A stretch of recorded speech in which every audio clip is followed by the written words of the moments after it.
Hey, hello. Um, Thought I'd throw in a video up with some links here. The U.S. economy is pretty much screwed. So let's just go off the three top employers. These are the top. These are the employers that employ the most Americans.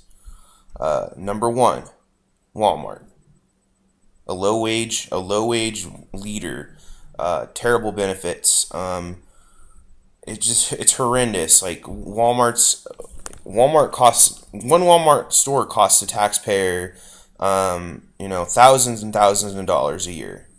Just one store, and they're the number one employer. Number two, Yum Brands, which is a giant conglomerate corporation that owns a bunch of other fast food chains, including Taco Bell and Pizza Hut. Again, Yum Brands is a low wage behemoth, stretching across the country. Um, Folks that work there don't make enough money to live. Employer number three, McDonald's. Again, McDonald's pays so bad that they're often, the McJob is often a code word for a low wage job, or it's a phrase often used to describe a low wage job. Those are the three top employers in the United States. That's catastrophic. like, there's no way to look at that and say, oh, that's a disaster. Um,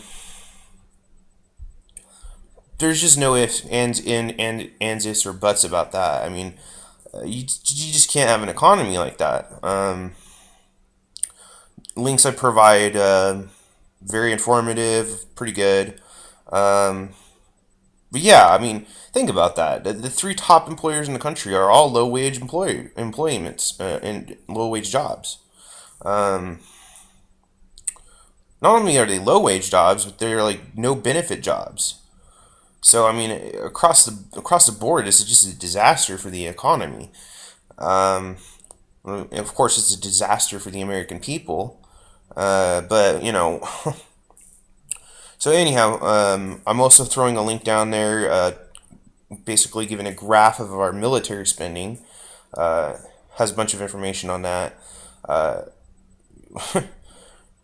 we're spending the amount of money we're spending on our armed forces is astronomical. We're spending more than all our allies combined. In fact, we're spending more than our allies combined and our enemies combined, which is crazy. Particularly when you look at the top three employers in this country, that's madness.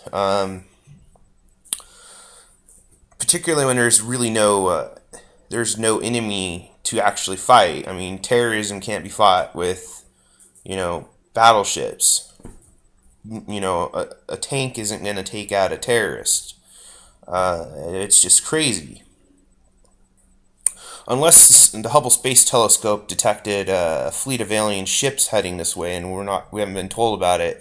I mean, that would justify this type of spending. But other than that, there's no reasonable reason to spend this much money on the military. It's crazy. But yeah, so a bunch of links down below talking about all of that. Quick little add-on update of Obamacare and how it's affecting my state of Idaho. Because Idaho chose not to expand Medicaid, we have a lot of people in that weird little gap area where they make too little to qualify for subsidies for health insurance, but they make too much to qualify for Medicaid coverage. Hence, the expansion is supposed to have taken care of that and got them insurance. In a very perverse turn of events, these people, I know a couple who tried to go online to get the health insurance. Had they, if they made a little bit more money, the health insurance would have been like $100 a month. They don't make that much more money. So they are required to pay the full amount, which is $400 to $500, depending on the plan, a month, which is not only not affordable, it's impossible. Um, so yeah, that's bad. um, so that's leading to some problems.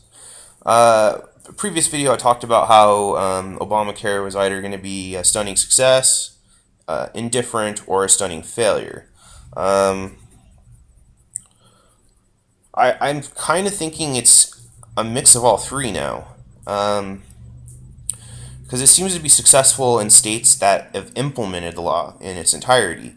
So California, New York, so on and so forth.